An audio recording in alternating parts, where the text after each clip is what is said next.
31 ਐਤਵਾਰਾਂ ਵਾਲਾ ਮਹੀਨਾ। ਇੱਕ ਦਿਨ ਆਉਂਦਾ ਹੈ ਜਦੋਂ ਸੂਰਜ ਦੇ ਢਲਣ ਨਾਲ ਲੰਮੀ ਨੌਕਰੀ ਮੁੱਕ ਜਾਂਦੀ ਹੈ ਅਤੇ ਬੰਧਨਾਂ ਤੋਂ ਮੁਕਤ ਇੱਕ ਨਵੇਂ ਜੀਵਨ ਦੀ ਸ਼ੁਰੂਆਤ ਹੁੰਦੀ ਹੈ।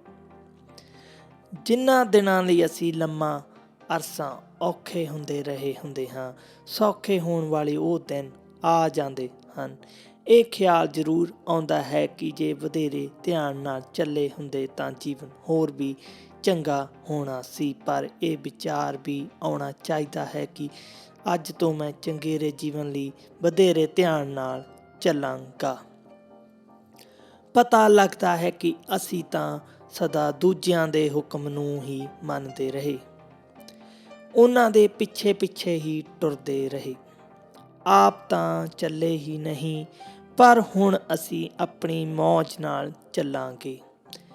ਜੀਵਨ ਵਿੱਚ ਬੜਾ ਕੁਝ ਵਾਪਰਦਾ ਹੈ, ਪਰ ਜਨਮ, ਵਿਆਹ, ਸੇਵਾ ਮੁਕਤੀ ਅਤੇ ਮੌਤ ਜੀਵਨ ਦੇ 4 ਮੁੱਖ ਪੜਾਅ ਹਨ।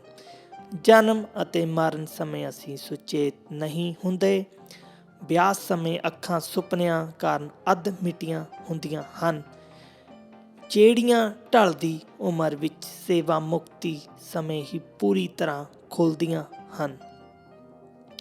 ਸੇਵਾ ਮੁਕਤੀ ਦਾ ਸਿੱਧਾ ਸੰਬੰਧ ਨੌਕਰੀ ਨਾਲ ਹੈ। ਜਿਹੜੇ ਨੌਕਰੀ ਨਹੀਂ ਵੀ ਕਰਦੇ ਉਹ ਵੀ ਇੱਕ ਦਿਨ ਆਪਣੇ ਵਹੀ ਖਾਤਿਆਂ ਜਾਂ ਸੰਦਾਂ ਨੂੰ ਮੱਥਾ ਟੇਕ ਦਿੰਦੇ ਹਨ ਅਤੇ ਇੱਥੋਂ ਹੀ ਜੀਵਨ ਦੇ ਦੂਜੇ ਅੱਧ ਦੀ ਯਾਤਰਾ ਆਰੰਭ ਹੁੰਦੀ ਹੈ, ਜਿਸ ਵਿੱਚ ਅਸੀਂ ਆਪਣਾ ਸਾਰਾ ਗਿਆਨ, ਤਜਰਬਾ ਅਤੇ ਅਨੁਭਵ ਵਰਤਣਾ ਹੁੰਦਾ ਹੈ। ਸੇਵਾ ਮੁਕਤੀ ਨੂੰ ਖਿੜੇ ਮੱਥੇ ਅਤੇ ਧੰਨਵਾਦੀ ਬਿਰਤੀ ਨਾਲ ਸਵੀਕਾਰ ਕਰਨ ਦੀ ਲੋੜ ਹੈ, ਕਿਉਂਕਿ ਸੈਂਕੜੇ ਵਿਅਕਤੀ ਇਹ ਅਵਸਰ ਨਸੀਬ ਹੋਣ ਤੋਂ ਪਹਿਲਾਂ ਹੀ ਸੰਸਾਰ ਨੂੰ ਫਤਿਹ ਬੁਲਾ ਜਾਂਦੇ ਹਨ। ਅਨੇਕਾਂ ਹਨ ਜਿਹੜੇ ਆਪਣੀ ਸੇਵਾ ਨਿਵਰਤੀ ਨੂੰ ਸਵੀਕਾਰ ਨਹੀਂ ਕਰਦੇ। ਉਹ ਸਮਝਦੇ ਹਨ ਕਿ ਉਹਨਾਂ ਨਾਲ ਅਣਹੋਣੀ ਹੋਈ ਹੈ। ਉਹ ਜਾ ਕੇ ਵੇਖਦੇ ਹਨ ਅਤੇ ਵੇਖ ਕੇ ਪਰੇਸ਼ਾਨ ਹੁੰਦੇ ਹਨ ਕਿ ਸਭ ਕੁਝ ਪਹਿਲੇ ਵਾਂਗ ਹੀ ਚੱਲ ਰਿਹਾ ਹੈ। ਉਹ ਭੁੱਲ ਜਾਂਦੇ ਹਨ ਕਿ ਉਹਨਾਂ ਤੋਂ ਪਹਿਲਾਂ ਵੀ ਬੜੇ ਮਹੱਤਵਪੂਰਨ ਵਿਅਕਤੀ ਸੇਵਾ ਮੁਕਤ ਹੋ ਚੁੱਕੇ ਹਨ ਅਤੇ ਉਹਨਾਂ ਨੇ ਆਪ ਵੀ ਦੂਜਿਆਂ ਦੀ ਸੇਵਾ ਨਿਵਰਤੀ ਦੀਆਂ ਮਿਤੀਆਂ ਆਪਣੀ ਡਾਇਰੀ ਵਿੱਚ ਲਿਖੀਆਂ ਹੋਈਆਂ ਸਨ। ਕਈਆਂ ਦੇ ਚੇਤੇ ਵਿੱਚ ਹੀ ਨਹੀਂ ਆਉਂਦਾ ਕਿ ਇੱਕ ਦਿਨ ਅਹੁਦਾ, ਦਫ਼ਤਰ ਜਾਂ ਸਹੂਲਤਾਂ ਛੱਡਣੀਆਂ ਪੈਣਗੀਆਂ। ਇਸ ਲਈ ਉਹ ਆਪਣੇ ਸੇਵਾ ਕਾਲ ਵਿੱਚ ਵਾਧਾ ਕਰਾਉਣ ਲਈ ਭਾਈਦਾਨ ਵੀ ਬਣ ਜਾਂਦੇ ਹਨ। ਭਾਗਾਂ ਵਾਲੇ ਅਨੇਕਾਂ ਉਹ ਵੀ ਹਨ ਜਿਹੜੇ ਪ੍ਰਸੰਨ ਚਿੱਤ ਨਾਲ ਸੇਵਾ ਮੁਕਤ ਹੁੰਦੇ ਹਨ। ਉਹਨਾਂ ਨੇ ਪਹਿਲਾਂ ਵੀ ਕੰਮ ਕੀਤਾ ਹੁੰਦਾ ਹੈ ਅਤੇ ਮਗਰੋਂ ਵੀ ਸੇਵਾ ਭਾਵ ਨਾਲ ਕਰਨਾ ਹੁੰਦਾ ਹੈ। ਅਜਿਹਿਆਂ ਦਾ ਮਾਣ ਸਤਿਕਾਰ ਅਹੁਦੇ ਕਾਰਨ ਨਹੀਂ, ਉਹਨਾਂ ਦੇ ਚਰਿੱਤਰ ਦੇ ਗੁਣਾਂ ਕਰਕੇ ਹੁੰਦਾ ਹੈ ਅਤੇ ਉਹਨਾਂ ਵਿੱਚ ਇੱਕ ਡੂੰਘੀ ਨਿੱਘੀ ਸੂਝ ਹੁੰਦੀ ਹੈ ਜਿਹੜੀ ਉਹਨਾਂ ਨੂੰ ਚੜ੍ਹਦੀ ਕਲਾ ਵਿੱਚ ਰੱਖਦੀ ਹੈ। ਸੇਵਾ ਮੁਕਤੀ ਉਪਰੰਤ ਦੂਜਿਆਂ ਦਾ ਕਹਿਣਾ ਚੰਗਾ ਆਦਮੀ ਸੀ, ਜ਼ਿੰਦਗੀ ਭਰ ਦੀ ਕਮਾਈ ਹੁੰਦੀ ਹੈ। ਕਈਆਂ ਬਾਰੇ ਤਾਂ ਇਹ ਵੀ ਸੁਣਿਆ ਜਾਂਦਾ ਹੈ, ਉਸ ਵਰਗਾ ਕੌਣ ਹੋ ਸਕਦਾ ਹੈ। ਅਜਿਹੇ ਵਿਅਕਤੀ 2 ਵਾਰੀ ਸੇਵਾ ਮੁਕਤ ਹੁੰਦੇ ਹਨ, ਇੱਕ ਵਾਰੀ ਕਰਮਚਾਰੀ ਵਜੋਂ, ਦੂਜੀ ਵਾਰੀ ਚੰਗੇ ਅਤੇ ਯਾਦ ਰਹਿਣ ਵਾਲੇ ਪਿਆਰੇ ਇਨਸਾਨ ਵਜੋਂ। ਜਿਨ੍ਹਾਂ ਨੇ ਕੰਮ ਵਿੱਚੋਂ ਆਨੰਦ ਲਿਆ ਹੁੰਦਾ ਹੈ, ਉਹਨਾਂ ਨੂੰ ਕਿਸੇ ਹੋਰ ਫਲ ਦੀ ਕੋਈ ਇੱਛਾ ਨਹੀਂ ਹੁੰਦੀ।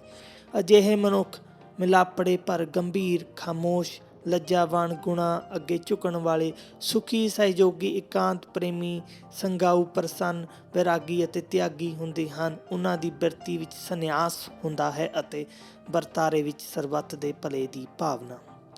ਉਹ ਆਪ ਸਮੱਸਿਆਵਾਂ ਉਪਜਾਉਂਦੇ ਨਹੀਂ, ਦੂਜਿਆਂ ਦੀਆਂ ਮੁਸ਼ਕਲਾਂ ਹੱਲ ਕਰਦੇ ਹਨ।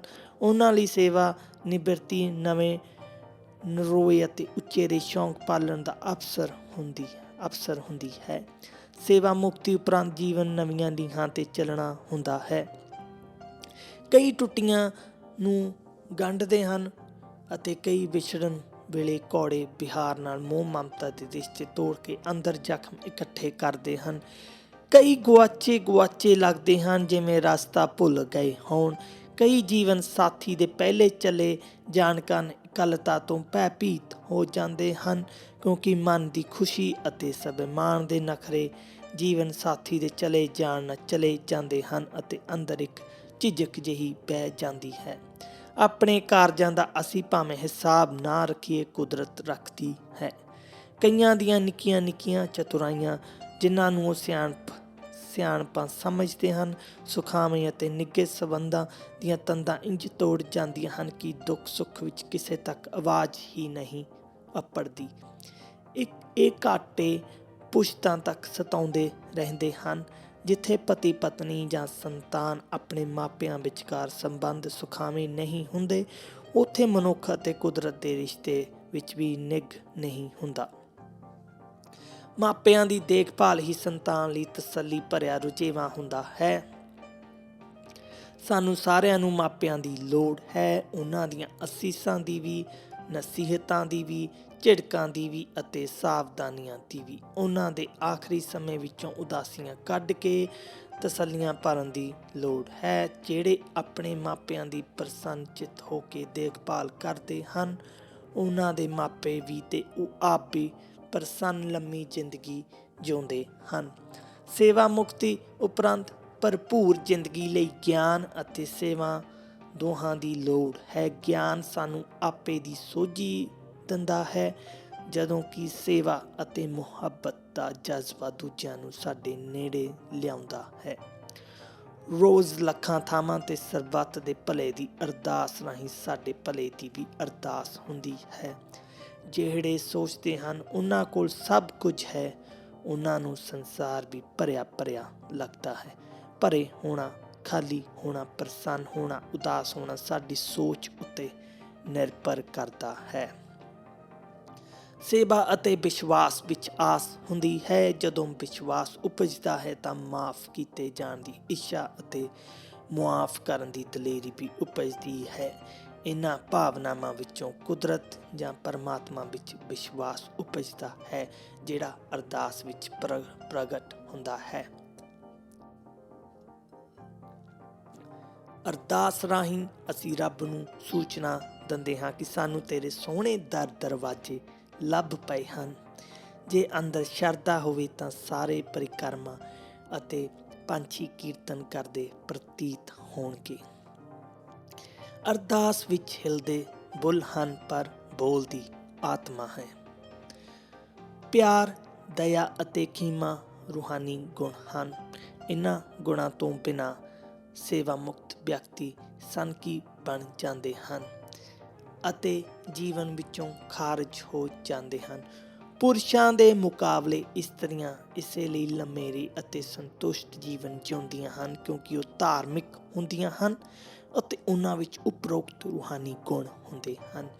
ਪੁਰਸ਼ਾਂ ਨੂੰ ਆਪਣੇ ਕੰਮ ਵਾਲੀ ਥਾਂ ਨਾਲ ਲਗਾਓ ਹੁੰਦਾ ਹੈ, ਜਦਕਿ ਕੰਮਕਾਜੀ ਇਸਤਰੀ ਦੀ ਵੀ ਪਹਿਲੀ ਵਫ਼ਾਦਾਰੀ ਘਰ ਨਾਲ ਹੁੰਦੀ ਹੈ। ਇਸਤਰੀਆਂ ਸੇਵਾ ਮੁਕਤੀ ਨੂੰ ਉਤਸ਼ਾਹ ਨਾਲ ਉਡੀਕਦੀਆਂ ਹਨ, ਜਦੋਂ ਕਿ ਪੁਰਸ਼ਾਂ ਨੂੰ ਇਸ ਸਥਿਤੀ ਨਾਲ ਸਮਝੌਤਾ ਕਰਨਾ ਪੈਂਦਾ ਹੈ। ਸੋ ਪੁਰਸ਼ਾਂ ਨੂੰ ਆਪਣੇ ਦ੍ਰਿਸ਼ਟੀਕੋਣ ਵਿੱਚ ਤਬਦੀਲੀ ਕਰਨੀ ਪੈਂਦੀ ਹੈ। ਪਤੀ ਪਤਨੀ ਰਿਸ਼ਤਿਆਂ ਦੇ ਨਹੀਂ, ਜ਼ਿੰਮੇਵਾਰੀਆਂ ਦੇ ਨਾਂ ਹਨ।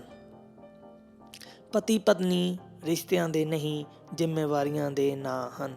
ਐਵੇਂ ਹੀ ਘਰ ਮੰਜਾ ਬਿਸਤਰਾ, ਰਸੋਈ ਤੇ ਗੁਸਲਖਾਨਾ ਹੀ ਨਹੀਂ ਹੁੰਦਾ, ਇਹ ਸਾਡੀ ਸਭ ਪ੍ਰਕਾਰ ਦੀ ਸੁਰੱਖਿਆ ਅਤੇ ਤਸੱਲੀ ਦਾ ਕੇਂਦਰ ਵੀ ਹੁੰਦਾ ਹੈ। ਸੇਵਾ ਮੁਕਤੀ ਵਾਲੇ ਦਿਹਾੜੇ ਸਾਡਾ ਅਹੁਦਾ ਰੁਤਬਾ ਦਫ਼ਤਰ ਹੀ ਰਹਿ ਜਾਂਦਾ ਹੈ। ਅਸੀਂ ਬਾਕੀ ਦਾ ਜੀਵਨ ਗੁਜ਼ਾਰਨ ਲਈ ਆਪਣੇ ਘਰ ਪਹੁੰਚ ਜਾਂਦੇ ਹਾਂ। ਘਰ ਵਿੱਚ ਸੇਵਾ ਮੁਕਤ ਵਿਅਕਤੀ ਦੀ ਦੇਖਭਾਲ ਉਸ ਦੇ ਸਾਬਕਾ ਅਹੁਦੇ ਕਾਰਨ ਨਹੀਂ, ਉਸ ਦੇ ਵਰਤਮਾਨ ਵਿਹਾਰ ਦੇ ਆਧਾਰ ਤੇ ਹੋਵੇਗੀ। ਘਰ ਵਿੱਚ ਪਤੀ ਨੂੰ ਇੱਕ ਆਗਿਆਕਾਰੀ ਲਾਇਕ ਵਿਦਿਆਰਥੀ ਵਾਂਗ ਵਿਚਰਨਾ ਪਵੇਗਾ। ਇਸ ਲਈ ਕਹਿੰਦੇ ਹਨ ਕਿ ਜੇ ਅਜੇ ਤੱਕ ਨਹੀਂ ਸਿੱਖੇ ਤਾਂ ਆਪਣੇ ਘਰ ਵਿੱਚ ਪ੍ਰਸੰਨ ਹੋ ਕੇ ਰਹਿਣਾ ਸਿੱਖੋ। ਜਿਹੜਾ ਹਰ ਵੇਲੇ ਘਰ ਰਹਿੰਦਾ ਹੈ, ਉਹ ਘਰ ਤੋਂ ਸਿਵਾਏ ਕੁਝ ਨਹੀਂ ਵੇਖਦਾ। ਉਸ ਨੂੰ ਬਿਮਾਰੀ ਨਹੀਂ, ਉਹ ਬਿਮਾਰੀ ਨੂੰ ਲੱਗ ਜਾਂਦਾ ਹੈ ਅਤੇ ਦਵਾਈਆਂ ਦੀ ਗਿਣਤੀ ਵਧਣ ਲੱਗ ਪੈਂਦੀ ਹੈ। ਬਿਸਤਰੇ ਤੋਂ ਗੁਸਲਖਾਨੇ ਤੱਕ ਜਾਣ ਨੂੰ ਸੈਰ ਨਹੀਂ ਕਹਿੰਦੇ। ਸੈਰ ਘਰੋਂ ਬਾਹਰ, ਘਰੋਂ ਦੂਰ ਜਾਣ ਦਾ ਨਾਂ ਹੈ। ਜਿਤਨੀ ਲੰਮੀ ਸੈਰ ਹੋਵੇਗੀ ਉਤਨੀ ਚੰਗੀ ਸਿਹਤ ਹੋਵੇਗੀ। ਅਸੀਂ ਸੈਰ ਨਾਲ ਤੰਦਰੁਸਤ ਨਹੀਂ ਹੁੰਦੇ, ਸਗੋਂ ਤੰਦਰੁਸਤ ਹੋਣ ਕਰਕੇ ਸੈਰ ਕੀਤੀ ਜਾਂਦੀ ਹੈ। ਪੁਰਸ਼ਾਂ ਲਈ ਘਰੋਂ ਬਾਹਰ ਜਾਣਾ ਇਸ ਲਈ ਵੀ ਜ਼ਰੂਰੀ ਹੈ ਤਾਂ ਜੋ ਪਤਨੀ ਨੂੰ ਕੁਝ ਚਿਰ ਸੌਖਾ ਸਾਹ ਆਵੇ। ਜਿਹੜੇ ਸੇਵਾ ਮੁਕਤੀ ਉਪਰੰਤ ਘਰ ਦੇ ਚੌਕੀਦਾਰ ਅਤੇ ਪਤਨੀ ਦੇ ਪਹਿਰੇਦਾਰ ਬਣ ਜਾਂਦੇ ਹਨ, ਉਹ ਜਿੱਥੇ ਵੀ ਹੁੰਦੇ ਹਨ ਉੱਥੇ ਹੀ ਨਰਕ ਸਿਰਜ ਲੈਂਦੇ ਹਨ। ਸੇਵਾ ਮੁਕਤੀ ਉਪਰੰਤ ਪਤੀ ਦੇ ਹਰ ਵੇਲੇ ਘਰ ਰਹਿਣ ਨਾਲ ਤਣਾਅ ਉਪਜਦਾ ਹੈ ਅਤੇ ਪਤਨੀ ਵਿੱਚ ਖਿਝਣ ਦੀ ਬਿਰਤੀ ਵੱਧਦੀ ਹੈ। ਪਤਨੀ ਨਾਲ ਸਾਰਾ ਜੀਵਨ ਪੁਰਸ਼ ਨੇ ਜੋ ਚੰਗਾ ਮਾੜਾ ਵਿਹਾਰ ਕੀਤਾ ਹੁੰਦਾ ਹੈ, ਉਸ ਦਾ ਸੇਵਾ ਮੁਕਤੀ ਸਮੇਂ ਪਤਨੀ ਆਲੋਚਨਾਤਮਕ ਮੁਲਾਂਕਣ ਕਰਦੀ ਹੈ। ਯਾਦ ਰੱਖਣ ਦੀ ਲੋੜ ਹੈ ਕਿ ਸੇਵਾ ਮੁਕਤੀ ਇੱਕ ਨਵੀਂ ਨਿਯੁਕਤੀ ਹੁੰਦੀ ਹੈ। ਹੁਣ ਤੁਹਾਡਾ ਕੁਝ ਵੀ ਵੇਖ ਕੇ ਅਣਠਿੱਠ ਨਹੀਂ ਕੀਤਾ ਜਾਵੇਗਾ। ਟੂਟੀ ਖੁੱਲੀ ਛੱਡਣ ਅਤੇ ਬੱਤੀ ਜਗਦੀ ਰਹਿਣ ਤੇ ਟਿੱਪਣੀ ਕੀਤੀ ਜਾਵੇਗੀ। ਸੇਵਾ ਮੁਕਤੀ ਉਪਰੰਤ ਤੁਹਾਡੀ ਪ੍ਰਸ਼ੰਸਾ ਘੱਟ ਅਤੇ ਆਲੋਚਨਾ ਵਧੇਰੇ ਹੋਵੇਗੀ। ਪਤੀ ਨੇ ਘਰ ਨੂੰ ਬਾਹਰੋਂ ਮਜ਼ਬੂਤ ਕਰਨਾ ਹੁੰਦਾ ਹੈ, ਜਦੋਂ ਕਿ ਪਤਨੀ ਨੇ ਘਰ ਨੂੰ ਅੰਦਰੋਂ ਸੁਖਾਵਾਂ ਬਣਾਉਣਾ ਹੁੰਦਾ ਹੈ। ਘਰ ਵਿੱਚ ਲਗਭਗ ਸਾਰਾ ਸਮਾਜ ਇਸਤਰੀ ਨੇ ਆਪਣੀ ਤਰਤੀਬ ਨਾਲ ਟਿਕਾਇਆ ਹੁੰਦਾ ਹੈ। ਉਹ ਵਿਘਨ ਬਰਦਾਸ਼ਤ ਨਹੀਂ ਕਰਦੀ, ਸੋ ਸ਼ੁਰੂ ਵਿੱਚ ਪਤੀ ਪਤਨੀ ਲਈ ਘਰ ਵਿੱਚ ਅਜਿਹੇ ਮਹਿਮਾਨ ਵਰਗਾ ਹੁੰਦਾ ਹੈ ਜਿਹੜਾ ਵਾਪਸ ਜਾਣਾ ਭੁੱਲ ਗਿਆ ਹੋਵੇ। ਜੇ ਪਤਨੀ ਵੀ ਸੇਵਾ ਮੁਕਤ ਹੋਈ ਹੋਵੇ ਤਾਂ ਉਹ ਪਤੀ ਤੋਂ ਅਨੁਸ਼ਾਸਨ ਵਿੱਚ ਰਹਿਣ ਦੀ ਆਸ ਕਰਦੀ ਹੈ। ਪਤੀ ਦਾ ਰਸੋਈ ਵਿੱਚ ਜਾਣਾ, ਚੀਜ਼ਾਂ ਤੋੜਨਾ ਅਤੇ ਡੋਲਣਾ ਇਸਤਰੀ ਲਈ ਸਭ ਤੋਂ ਵੱਡੀ ਪਰੇਸ਼ਾਨੀ ਹੁੰਦੀ ਹੈ। ਯਾਦ ਰੱਖਣ ਵਾਲੀ ਗੱਲ ਇਹ ਹੈ ਕਿ ਘਰ ਅੰਦਰ ਪਤਨੀ ਦੇ ਅਧਿਕਾਰ ਹੁੰਦੇ ਹਨ ਅਤੇ ਪਤੀ ਦੇ ਫਰਜ਼। ਅਕਸਰ ਪਤਨੀ ਲਈ ਪਤੀ ਦੀ ਸੇਵਾ ਮੁਕਤੀ ਅੱਧੀ ਤਨਖਾਹ ਅਤੇ ਦੁੱਗਣੀ ਪਰੇਸ਼ਾਨੀ ਹੋ ਨਿਬੜਦੀ ਹੈ। ਕਈ ਸੇਵਾ ਮੁਕਤੀ ਉਪਰੰਤ ਚਾਦਰ ਨਾਲੋਂ ਪੈਰ ਵਧੇਰੇ ਪਸਾਰ ਲੈਂਦੇ ਹਨ, ਜੋ ਉਹਨਾਂ ਨੂੰ ਹੱਥ ਵੀ ਪਸਾਰਨੇ ਪੈ ਜਾਂਦੇ ਹਨ। ਉਂਝ ਤਾਂ ਬਹੁਤੇ ਵਿਅਕਤੀਆਂ ਦੀ ਉਮਰ ਵਧਣ ਨਾਲ ਸਿਆਣਪ ਵੀ ਵੱਧਦੀ ਹੈ, ਪਰ ਕਈਆਂ ਦੀ ਕੇਵਲ ਉਮਰ ਹੀ ਵੱਧਦੀ ਹੈ। ਕਈਆਂ ਦਾ ਤਜਰਬਾ ਤਾਂ ਵੱਧਦਾ ਹੈ ਪਰ ਮੂਰਖਤਾ ਘਟਦੀ ਨਹੀਂ। ਕਿਸੇ ਵੀ ਇਸਤਰੀ ਨੂੰ ਨਿਕੰਮਾ ਬੰਦਾ ਚੰਗਾ ਨਹੀਂ ਲੱਗਦਾ, ਭਾਵੇਂ ਉਹ ਉਸ ਦਾ ਪਤੀ ਹੀ ਕਿਉਂ ਨਾ ਹੋਵੇ। ਇਹ ਸਮਝਣਾ ਜ਼ਰੂਰੀ ਹੈ ਕਿ ਜਿਸ ਸੋਚ ਨਾਲ ਸਮੱਸਿਆਵਾਂ ਉਪਜਦੀਆਂ ਹਨ, ਉਸੇ ਸੋਚ ਨਾਲ ਉਹ ਹੱਲ ਨਹੀਂ ਹੁੰਦੀਆਂ। ਉਹਨਾਂ ਨੂੰ ਹੱਲ ਕਰਨ ਵਾਸਤੇ ਉਚੇਰੀ ਸੋਚ ਦੀ ਲੋੜ ਪੈਂਦੀ ਹੈ। ਸੇਵਾ ਮੁਕਤੀ ਉਪਰੰਤ ਤਸੱਲੀ ਸੰਜਮ ਵਿੱਚੋਂ ਮਿਲੇਗੀ। ਸੰਜਮ ਆਪਣੇ ਆਪ ਵਿੱਚ ਹੀ ਇੱਕ ਚੰਗੀ ਆਦਤ ਨਹੀਂ, ਇਹ ਹਰ ਚੰਗੀ ਆਦਤ ਦਾ ਭਾਗ ਵੀ ਹੁੰਦਾ ਹੈ। ਸੇਵਾ ਮੁਕਤ ਹੋ ਕੇ ਹੀ ਪਤਾ ਲੱਗਦਾ ਹੈ ਕਿ ਅਸੀਂ ਨੌਕਰੀ ਦੇ ਸੌੜੇ ਜਿਹੇ ਦਾਇਰੇ ਨੂੰ ਕਿਤਨਾ ਵੱਡਾ ਪਸਾਰਾ ਸਮਝਣ ਦਾ ਭਰਮ ਸਿਰਜਿਆ ਹੋਇਆ ਸੀ। ਅਹੁਦਾ, ਸਰਦਾਰੀ, ਚੌਧਰ ਆਦਿ ਜੇ ਨਿਮਰਤਾ ਤੇ ਹਮਦਰਦੀ ਵੀ ਹੋਣ ਤਾਂ ਇਹ ਕਈਆਂ ਦੀ ਨਫ਼ਰਤ ਦਾ ਨਿਸ਼ਾਨਾ ਬਣਦੇ ਹਨ। ਮੁਹੱਬਤ ਅਤੇ ਹਾਂ ਪੱਖੀ ਅਨੁਭਵਾਂ ਜਾਂ ਕਾਰਨਾਂ ਨਾਲ ਅਸੀਂ ਸਮੁੱਚੀ ਕਾਇਨਾਤ ਨਾਲ ਜੁੜਦੇ ਹਾਂ। ਇਸ ਅਵਸਥਾ ਵਿੱਚ ਸਾਨੂੰ ਕਿਸੇ ਉਪਦੇਸ਼ ਜਾਂ ਨਸੀਹਤ ਦੀ ਲੋੜ ਨਹੀਂ ਪੈਂਦੀ ਅਤੇ ਨਾ ਕੇਵਲ ਅਸੀਂ ਆਪਣੀਆਂ ਸਮੱਸਿਆਵਾਂ ਸੁਲਝਾਉਂਦੇ ਹਾਂ, ਸਗੋਂ ਦੂਜਿਆਂ ਦੀਆਂ ਸਮੱਸਿਆਵਾਂ ਸੁਲਝਾਉਣ ਵਿੱਚ ਵੀ ਸਹਿਯੋਗੀ ਹੁੰਦੇ ਹਾਂ। ਇਸ ਹਾਲਤ ਵਿੱਚ ਤੁਸੀਂ ਜੋ ਕੁਝ ਵੀ ਕਰੋਗੇ ਉਹ ਠੀਕ ਹੋਵੇਗਾ, ਕਿਉਂਕਿ ਠੀਕ ਅਤੇ ਸਹੀ ਤੋਂ ਸਿਵਾਏ ਤੁਸੀਂ ਕੁਝ ਕਰ ਹੀ ਨਹੀਂ ਸਕੋਗੇ। ਵੱਡੇ ਵਰਤਾਰੇ ਨਾਲ ਜੁੜ ਕੇ ਅਸੀਂ ਹਉਮੈ ਮੁਕਤ ਹੋ ਜਾਂਦੇ ਹਾਂ ਅਤੇ ਹਉਮੈ ਮੁਕਤ ਹੋਣ ਕਰਕੇ ਅਸੀਂ ਸ਼ਾਂਤ ਹੋ ਜਾਂਦੇ ਹਾਂ। ਸੇਵਾ ਮੁਕਤੀ ਉਪਰੰਤ ਅਸੀਂ ਜਿਤਨੀ ਹਉਮੈ ਤਿਆਗਦੇ ਜਾਂਦੇ ਹਾਂ, ਉਤਨੇ ਸ਼ਾਂਤ ਹੁੰਦੇ ਜਾਂਦੇ ਹਾਂ। ਇਹ ਇੱਕ ਢੰਗ ਹੈ ਆਪਣੇ ਅੰਤਲੇ ਅਹੁਦੇ ਜਾਂ ਰੁਤਬੇ ਤੋਂ ਵੀ ਵੱਡੇ ਹੋਣ ਦਾ। ਸੰਸਾਰ ਸਾਡੇ ਛੋਟੇ ਜਿਹੇ ਮਨ ਦਾ ਹੀ ਵੱਡਾ ਪਸਾਰਾ ਵਰਤਾਰਾ ਹੈ।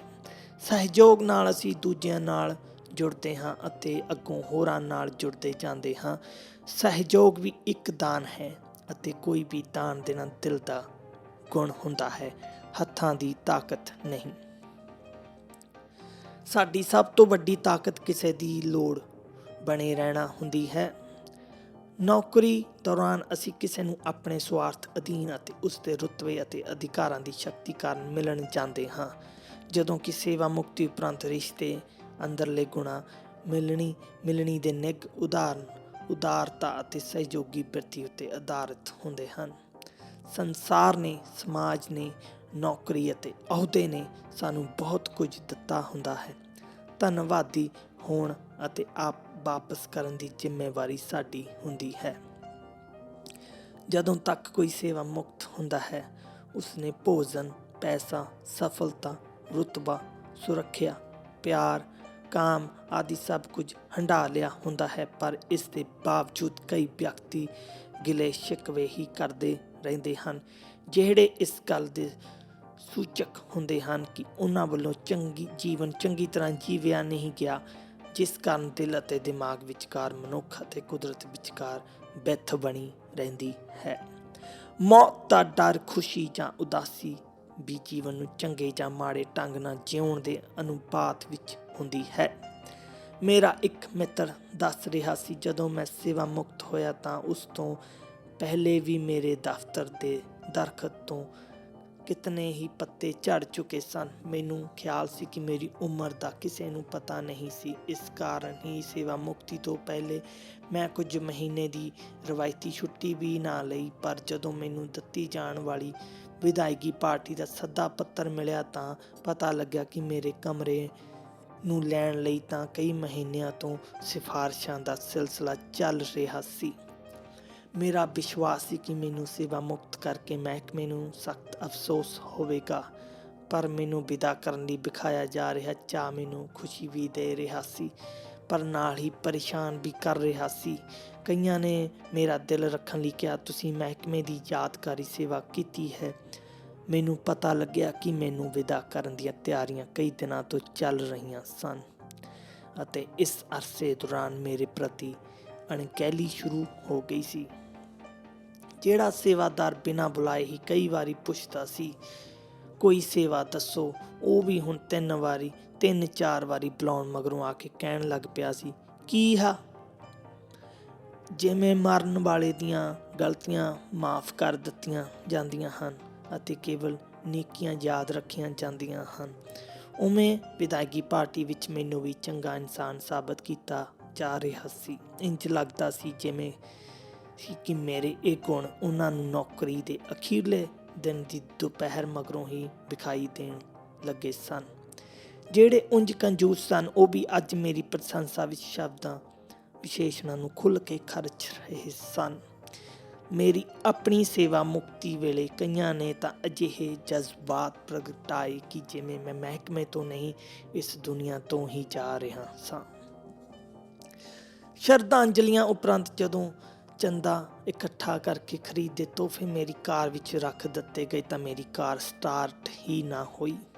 ਸ਼ਾਇਦ ਮੇਰੀ ਕਾਰ ਨੇ ਮੇਰੀ ਸੇਵਾ ਮੁਕਤੀ ਸਵੀਕਾਰ ਨਹੀਂ ਸੀ ਕੀਤੀ, ਪਰ ਮੇਰੇ ਸਹਿਕਰਮੀਆਂ ਨੇ ਧੱਕਾ ਮਾਰ ਕੇ ਹੀ ਮੇਰੀ ਕਾਰ ਯੂਨੀਵਰਸਿਟੀ ਤੋਂ ਬਾਹਰ ਪਹੁੰਚਾ ਦਿੱਤੀ।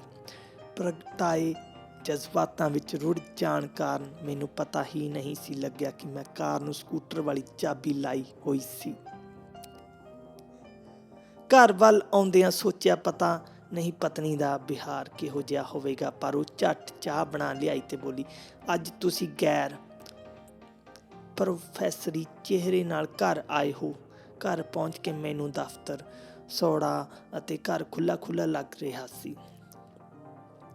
ਸੇਵਾ ਮੁਕਤੀ ਉਪਰੰਤ ਇੱਕ ਮਜਬੂਰੀ ਇਹ ਬਣਦੀ ਹੈ ਕਿ ਸਾਨੂੰ ਆਪਣੀ ਅਕਲ ਵਾਂਗ ਹੀ ਆਪਣੀ ਆਮਦਨ ਪੈਨਸ਼ਨ ਵਿੱਚ ਗੁਜ਼ਾਰਾ ਕਰਨਾ ਪੈਂਦਾ ਹੈ, ਕਿਉਂਕਿ ਝੂਠੀ ਪ੍ਰਸ਼ੰਸਾ ਕਰਨ ਵਾਲੇ ਨਹੀਂ ਰਹਿੰਦੇ। ਸੋ ਆਪਣੇ ਆਪ ਨਾਲ ਜਾਣ ਪਛਾਣ ਦੀ ਪਹਿਲੀ ਬੰਗਾਰ ਹੁੰਦੀ ਹੈ ਅਤੇ ਦੂਜਿਆਂ ਬਾਰੇ ਹੀ ਨਹੀਂ, ਸਾਨੂੰ ਆਪਣੇ ਆਪ ਬਾਰੇ ਵੀ ਰਾਏ ਬਦਲਣੀ ਪੈਂਦੀ ਹੈ। ਕਈਆਂ ਵਿੱਚ ਜਦੋਂ ਕੁਰੀਤੀਆਂ ਦੀ ਹਿੰਮਤ ਨਹੀਂ ਰਹਿੰਦੀ ਤਾਂ ਕਹਿੰਦੇ ਹਨ ਸਭ ਕੁਝ ਤਿਆਗ ਦਿੱਤਾ ਹੈ।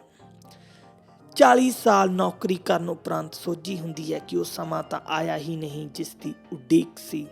ਉਹ ਆਰਾਮ, ਸੁੱਖ ਅਤੇ ਸ਼ਾਂਤੀ ਤਾਂ ਮਿਲੀ ਹੀ ਨਹੀਂ ਜਿਸ ਦਾ ਮੈਂ ਹੱਕਦਾਰ ਸੀ। ਸੇਵਾ ਮੁਕਤ ਹੋਣ ਉਪਰੰਤ ਹੀ ਪਤਾ ਲੱਗਦਾ ਹੈ ਕਿ ਸ਼ਾਂਤੀ ਅਤੇ ਖੁਸ਼ੀ ਦਾ ਹੱਕਦਾਰ ਨਹੀਂ ਹੋਣਾ ਹੁੰਦਾ, ਖੁਸ਼ੀ ਅਤੇ ਸ਼ਾਂਤੀ ਦੀ ਚੋਣ ਕਰਨੀ ਹੁੰਦੀ ਹੈ। ਇਹ ਵੀ ਪਤਾ ਲੱਗਦਾ ਹੈ ਕਿ ਪ੍ਰਸੰਨ ਹੋਣ ਅਤੇ ਸ਼ਾਂਤ ਹੋਣ ਵਿੱਚ ਕਿਸੇ ਵੱਲੋਂ ਕੋਈ ਰੁਕਾਵਟ ਤਾਂ ਹੈ ਨਹੀਂ, ਪਰ ਖੁਸ਼ ਜਾਂ ਸ਼ਾਂਤ ਹੋਣ ਦੀ ਪਹਿਲੀ ਸ਼ਰਤ ਹੈ ਦੂਜਿਆਂ ਨਾਲ ਆਪਣਾ ਮੁਕਾਬਲਾ ਕਰਨ ਤੋਂ ਮੁਕਤ ਹੋਣਾ। ਮੁਕਾਬਲੇ ਵਿੱਚੋਂ ਵਿਰੋਧ ਉਪਜਦਾ ਹੈ ਅਤੇ ਵਿਰੋਧ ਵਿੱਚੋਂ ਨਿਰਾਸ਼ਤਾ ਪੈਦਾ ਹੁੰਦੀ ਹੈ। ਇਹ ਕਹਿਣ ਦੀ ਵੀ ਲੋੜ ਨਹੀਂ ਕਿ ਮੇਰੀ ਯੋਗਤਾ ਦਾ ਸਹੀ ਮੁੱਲ ਨਹੀਂ ਪਿਆ, ਕਿਉਂਕਿ ਜੋ ਕੁਝ ਮਿਲਿਆ ਹੁੰਦਾ ਹੈ ਅਤੇ ਜੋ ਕੁਝ ਕੋਲ ਹੁੰਦਾ ਹੈ ਜਾਂ ਜਿਸ ਪੜਾਅ 'ਤੇ ਅਸੀਂ ਸੇਵਾ ਮੁਕਤ ਹੋਏ ਹੁੰਦੇ ਹਾਂ, ਉਹ ਵੀ ਘੱਟ ਨਹੀਂ ਹੁੰਦਾ। ਵਾਸਤਵ ਵਿੱਚ ਮਨੁੱਖ ਦੂਜਿਆਂ ਦੀ ਨਿੰਦਾ ਕਰਨ ਦੇ ਬਹਾਨੇ ਲੱਭਦਾ ਰਹਿੰਦਾ ਹੈ ਅਤੇ ਆਪ ਦੁਖੀ ਹੁੰਦਾ ਰਹਿੰਦਾ ਹੈ। ਦੁੱਖ ਦਾ ਕੋਈ ਲਾਭ ਜਾਂ ਉਦੇਸ਼ ਨਹੀਂ ਹੁੰਦੇ। ਦੁੱਖ ਦਾ ਕੋਈ ਲਾਭ ਜਾਂ ਉਦੇਸ਼ ਨਹੀਂ ਹੁੰਦਾ, ਇਸੇ ਲਈ ਇਹ ਪਰੇਸ਼ਾਨ ਕਰਦਾ ਹੈ। ਨਿੰਦਾ ਤੋਂ ਮੁਕਤ ਹੋਏ ਬਿਨਾਂ ਸੰਤੁਸ਼ਟ ਹੋਣਾ ਅਸੰਭਵ ਹੈ। ਜੇ ਭੁੱਖ ਲੱਗਦੀ ਹੈ, ਜੇ ਭੋਜਨ ਸਵਾਦ ਲੱਗਦਾ ਹੈ, ਜੇ ਕਦੇ ਕਦੇ ਕੋਈ ਇਸਤਰੀ ਸੋਹਣੀ ਲੱਗਦੀ ਹੈ, ਕਿਧਰੇ ਕੋਈ ਪੁਰਸ਼ ਸਿਆਣਾ ਪ੍ਰਤੀਤ ਹੁੰਦਾ ਹੈ, ਤਾਂ ਇਹ ਸਭ ਜੀਵਨ ਨੂੰ ਮਾਣਨ ਦੇ ਅਵਸਰ ਹਨ। ਸੇਵਾ ਮੁਕਤੀ ਉਪਰੰਤ ਨੀਂਦਰ ਸਭ ਤੋਂ ਵੱਡੀ ਨਿਆਮਤ ਹੈ। ਸਿਹਤ ਪੱਖੋਂ ਤੰਦਰੁਸਤ ਹੋਣ ਦੀ ਇਹ ਸਭ ਤੋਂ ਵੱਡੀ ਨਿਸ਼ਾਨੀ ਹੈ। ਇਹ ਸਭ ਦਰਦਾਂ ਦਾ ਇਲਾਜ ਤਾਂ ਹੈ ਹੀ, ਇਹ ਸਭ ਤੋਂ ਵੱਡਾ ਮਨੋਰੰਜਨ ਅਤੇ ਸਭ ਤੋਂ ਉੱਚੀ ਮੌਜ ਵੀ ਹੈ। ਜਦੋਂ ਨੀਂਦਰ ਆਈ ਹੋਵੇ, ਵਕਤ ਕੋਈ ਹੋਵੇ, ਲੱਗਦਾ ਹੈ ਰਾਤ ਪੈਣ ਵਾਲੀ ਹੈ।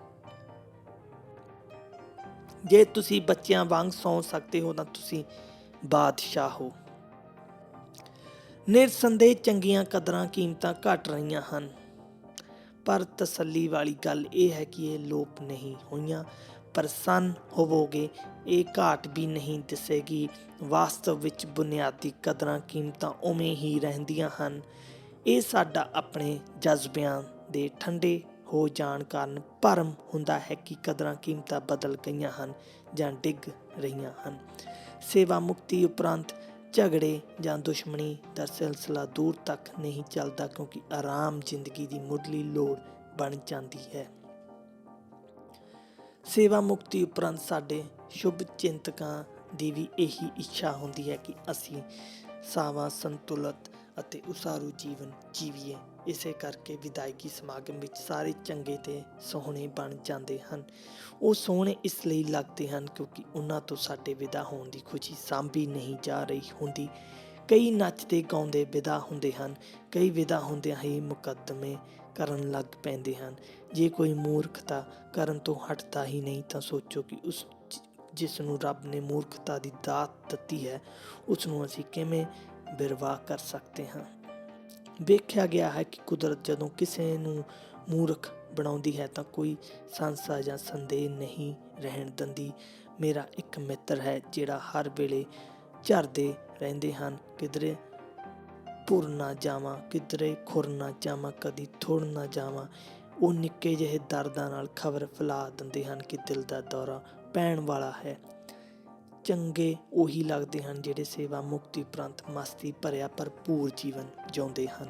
ਮੇਰੇ ਗੁਆਂਢ ਵਿੱਚ ਲੰਮੀ ਸੇਵਾ ਮੁਕਤੀ ਹੰਢਾਉਣ ਵਾਲੇ ਇੱਕ ਹੈਡ ਮਾਸਟਰ ਸਾਹਿਬ ਰਹਿੰਦੇ ਸਨ, ਜਿਹੜੇ ਆਪਣੇ ਜੀਵਨ ਨੂੰ 31 ਐਤਵਾਰਾਂ ਵਾਲਾ ਮਹੀਨਾ ਦੱਸਦੇ ਹਨ ਅਤੇ ਰੱਬ ਨੂੰ ਆਪਣਾ ਦੋਸਤ ਕਹਿੰਦੇ ਹਨ ਅਤੇ ਦੱਸਦੇ ਹਨ ਕਿ ਪਹਿਲਾ ਕੰਮ ਕਰਨ ਦਾ ਇਨਾਮ ਹਰ ਮਹੀਨੇ ਮਿਲਦਾ ਸੀ, ਹੁਣ ਆਰਾਮ ਕਰਨ ਦੀ ਤਨਖਾਹ ਮਿਲਦੀ ਹੈ।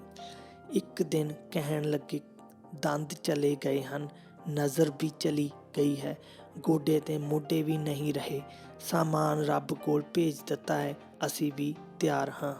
ਉਹਨਾਂ ਦਾ ਫਲਸਫਾ ਹੈ, ਡਿੱਗਣ ਦੀ ਚਿੰਤਾ ਹੁੰਦੀ ਹੈ ਮੀਨਾਰਾਂ ਨੂੰ, ਸਾਨੂੰ ਬੁਨਿਆਦਾਂ ਦੇ ਪੱਥਰਾਂ ਨੂੰ ਕੀ ਡਰ। ਉਹ ਪ੍ਰਸੰਨ ਚਿੱਤ ਹੋ ਕੇ ਕਹਿੰਦੇ ਹਨ ਕਿ ਲੋਕਾਂ ਨੇ ਤਾਂ ਸ਼ਮਸ਼ਾਨ ਘਾਟ ਤੱਕ ਹੀ ਨਾਲ ਜਾਣਾ ਹੈ, ਉਸ ਮਗਰੋਂ ਸਫ਼ਰ ਇਕੱਲਿਆਂ ਹੀ ਕਰਨਾ ਹੈ। ਇਸ ਕਰਕੇ ਅਭਿਆਸ ਵਾਸਤੇ ਮੈਂ ਇਕੱਲਿਆਂ ਹੀ ਸੈਰ ਲਈ ਜਾਂਦਾ ਹਾਂ। ਇਕੱਲਿਆਂ ਜਾਂ ਰਲ ਕੇ ਸੈਰ ਕਰਨ ਵਾਲਿਆਂ ਦਾ ਖੁੱਲ੍ਹੀਆਂ ਥਾਵਾਂ 'ਤੇ ਮਿਲ ਬੈਠਣ ਵਾਲਿਆਂ ਦਾ ਕਿਸੇ ਸਾਂਝੀ ਥਾਂ ਜਾਂ ਧਾਰਮਿਕ ਸਥਾਨ 'ਤੇ ਰੋਜ਼ ਜਾਣ ਵਾਲਿਆਂ ਦਾ ਇੱਕ ਭਾਈਚਾਰਾ ਬਣ ਜਾਂਦਾ ਹੈ। ਸੇਵਾ ਮੁਕਤੇ ਨੂੰ ਮਿਲ ਕੇ ਪ੍ਰਸੰਨ ਹੁੰਦਾ ਹੈ, ਕਿਉਂਕਿ ਇਸ ਸਮੇਂ ਕੋਈ ਸਵਾਰਥ ਨਹੀਂ ਹੁੰਦਾ, ਸੋ ਸੰਬੰਧ ਉਸਾਰਨੇ ਸੌਖੇ ਹੁੰਦੇ ਹਨ। ਜੇ ਸਮੁੱਚੇ ਰੂਪ ਵਿੱਚ ਸਿਹਤ ਠੀਕ ਹੈ ਤਾਂ ਨਿੱਕੀਆਂ ਮੋਟੀਆਂ ਤਕਲੀਫਾਂ ਆਪੇ ਠੀਕ ਹੋ ਜਾਂਦੀਆਂ ਹਨ। ਵਕਤ ਦੇ ਬਦਲਣ ਨਾਲ ਸਾਡੇ ਦ੍ਰਿਸ਼ਟੀਕੋਣ ਵਾਂਗ ਸਾਡੀਆਂ ਆਦਤਾਂ ਵੀ ਬਦਲ ਜਾਂਦੀਆਂ ਹਨ। ਜਿਵੇਂ ਜਵਾਨੀ ਵਿੱਚ ਵਿਦਰੋਹੀ ਅਤੇ ਜੋਸ਼ੀਲੀ ਬਿਰਤੀ ਕਾਰਨ ਅਸੀਂ ਤਿੱਖਾ ਸੋਚਦੇ ਹਾਂ ਅਤੇ ਕਾਹਲਾ ਕਰਦੇ ਹਾਂ, ਪਰ ਸੇਵਾ ਮੁਕਤੀ ਉਪਰੰਤ ਸਮਝੌਤੇ ਅਤੇ ਸ਼ਾਂਤੀ ਵਾਲੀ ਬਿਰਤੀ ਕਾਰਨ ਟਿਕਾਊ ਕਰਕੇ ਅਸੀਂ ਵਧੇਰੇ ਕਰਕੇ ਸੁਣਦੇ ਅਤੇ ਵੇਖਦੇ ਹੀ ਹਾਂ। ਸੇਵਾ ਮੁਕਤ ਹੋ ਕੇ ਬੁੱਢੇ ਹੋਣ ਦੀ ਮਾਨਸਿਕਤਾ ਤੋਂ ਬਚਣਾ ਚਾਹੀਦਾ ਹੈ ਅਤੇ ਜ਼ਿੰਦਗੀ ਦੇ ਸਾਦੇ ਅਤੇ ਸਾਊ ਸੁਆਦ ਅਤੇ ਸ਼ੌਂਕ ਕਾਇਮ ਰੱਖਣੇ ਚਾਹੀਦੇ ਹਨ ਅਤੇ ਸੰਜਮ ਅਤੇ ਸਬਰ ਨਾਲ ਹੀ ਕਾਇਮ ਰਹਿੰਦੇ ਹਨ। ਉਹਨਾਂ ਨੂੰ ਸਨੇਹ ਨਾਲ ਯਾਦ ਕਰਨਾ ਚਾਹੀਦਾ ਹੈ ਜਿਨ੍ਹਾਂ ਨੇ ਸਾਡੇ ਉੱਤੇ ਮਿਹਰਬਾਨੀਆਂ ਕੀਤੀਆਂ ਸਨ। ਜੇ ਵਧੀਕੀਆਂ ਯਾਦ ਕਰਨੀਆਂ ਹਨ ਤਾਂ ਉਹ ਕਰੋ ਜੋ ਤੁਸੀਂ ਦੂਜਿਆਂ ਨਾਲ ਕੀਤੀਆਂ ਸਨ। ਸੇਵਾ ਮੁਕਤੀ ਉਪਰੰਤ ਆਪਣੇ ਸਰੀਰ ਦੇ ਸੰਕੇਤਾਂ ਅਤੇ ਬਿਰਤੀਆਂ ਅਨੁਸਾਰ ਨਿਤਨੇਮ ਸਿਰਜਣ ਦੀ ਲੋੜ ਹੁੰਦੀ ਹੈ। ਇਹ ਉਮਰ ਗੁਜ਼ਰੇਗੀ ਤਾਂ ਤੁਹਾਡੀ ਸਮੁੱਚੀ ਜੀਵਨ ਜਾਂਚ ਅਨੁਸਾਰ ਹੀ ਪਰ ਤਜਰਬੇ ਅਤੇ ਅਨੁਭਵ ਨੂੰ ਧਿਆਨ ਵਿੱਚ ਰੱਖ ਕੇ ਆਨੰਦ ਲਿਆ ਜਾ ਸਕਦਾ ਹੈ। ਕਈ ਵੇਹਲ ਨੂੰ ਹੀ ਆਨੰਦ ਸਮਝਦੇ ਹਨ। ਆਨੰਦ ਵਿੱਚ ਬੁੱਧੀ ਅਤੇ ਦਿਲ, ਸੋਚ ਅਤੇ ਕਾਰਜ ਵਿੱਚ ਇਕਸੁਰਤਾ ਹੁੰਦੀ ਹੈ, ਜਿਹੜੀ ਵੇਹਲ ਵਿੱਚ ਨਹੀਂ ਹੁੰਦੀ। ਆਪਣੇ ਨਿੱਕੇ ਰੁਝੇਵੇਂ ਆਪ ਸਿਰਜੋ। ਸਵੇਰੇ ਨੇਮ ਨਾਲ ਤਿਆਰ ਹੋਵੋ। ਕੋਈ ਘਰ ਆਵੇ ਧਨ ਭਾਗ ਸਮਝੋ। ਨਿਰਸੰਦੇਹ ਖੁੱਲ੍ਹੀਆਂ ਥਾਵਾਂ ਸਾਨੂੰ ਸੱਦਦੀਆਂ ਰਹਿੰਦੀਆਂ ਹਨ। ਪਾਣੀ ਵਾਲੀਆਂ ਥਾਵਾਂ ਵਿੱਚ ਮਨ ਨੂੰ ਸ਼ਾਂਤ ਕਰਨ ਦੀ ਸ਼ਕਤੀ ਹੁੰਦੀ ਹੈ। ਪੁਸਤਕਾਂ ਜਿਹਾ ਕੋਈ ਸਾਥ ਨਹੀਂ, ਇਹ ਸਾਡੀ ਬੁੱਧੀ ਦਾ ਮਨੋਰੰਜਨ ਕਰਦੀਆਂ ਹਨ ਅਤੇ ਸਾਡੀਆਂ ਅੰਦਰਲੀਆਂ ਖੁਸ਼ਹਾਲੀਆਂ ਨੂੰ ਜਗਾ ਦਿੰਦੀਆਂ ਹਨ। ਚੰਗੇ ਬੰਦਿਆਂ ਜਿਹੀ ਕੋਈ ਸੰਗਤ ਨਹੀਂ ਹੁੰਦੀ। ਕਿਸੇ ਸਭਾ ਸੰਸਥਾ ਵਿੱਚ ਸ਼ਾਮਲ ਹੋ ਕੇ ਅਸੀਂ ਆਪਣੇ ਖਾਲੀਪਣ ਨੂੰ ਭਰ ਸਕਦੇ ਹਾਂ। ਚੰਗਿਆਂ ਦੀ ਸੰਗਤ ਵਿੱਚ ਮਨੁੱਖ ਨਿਰਸੁਆਰਥ ਹੋ ਜਾਂਦਾ ਹੈ ਅਤੇ ਸਾਧਾਰਨ, ਸਾਦੇ ਅਤੇ ਸਰਲ ਹੋਣ ਵਿੱਚੋਂ ਆਨੰਦ ਆਉਂਦਾ ਹੈ। ਰੱਬ ਨੂੰ ਆਪਣਾ ਸਾਥੀ ਬਣਾਓ, ਕਿਉਂਕਿ ਇਹ ਸਾਥ ਬੜਾ ਨਿੱਘਾ ਹੈ। ਇਸ ਸਾਥ ਵਿੱਚੋਂ ਕਰੁਣਾ, ਦਇਆ ਅਤੇ ਹਮਦਰਦੀ ਦੇ ਭਾਵ ਉਪਜਣਗੇ, ਜਿਹੜੇ ਸਾਨੂੰ ਨਿੱਕੇ ਦਾਇਰਿਆਂ ਵਿੱਚੋਂ ਕੱਢ ਕੇ ਵੱਡੇ ਵਿਸ਼ਾਲ ਵਰਤਾਰਿਆਂ ਵਿੱਚ ਲੈ ਆਉਣਗੇ। ਇਵੇਂ ਸੇਵਾ ਮੁਕਤੀ ਉਪਰੰਤ ਜੀਵਨ ਦੀ ਚਾਲ ਭਾਵੇਂ ਹੌਲੀ ਹੋ ਜਾਵੇਗੀ, ਪਰ ਜੀਵਨ ਦੀ ਤਸੱਲੀ ਉੱਚੀ ਹੋ ਜਾਵੇਗੀ। ਸੇਵਾ ਮੁਕਤ ਜੀਵਨ ਦੀ ਸੇਵਾ ਇਹੀ ਹੈ ਕਿ ਅਸੀਂ ਆਪਣੀ ਜ਼ਿੰਦਗੀ ਵਿੱਚ ਪ੍ਰਸੰਨਤਾ ਦੇ ਰੰਗ ਅਤੇ ਮੁਹੱਬਤ ਦੀ ਰੌਣਕ ਭਰਨ ਦੇ ਹਰੇਕ ਅਵਸਰ ਤੋਂ ਲਾਭ ਉਠਾਈਏ ਅਤੇ ਅਜਿਹਾ ਕਰਨ ਵਿੱਚ ਹੋਰਾਂ ਦੀ ਮਦਦ ਕਰੀਏ। ਧੰਨਵਾਦ।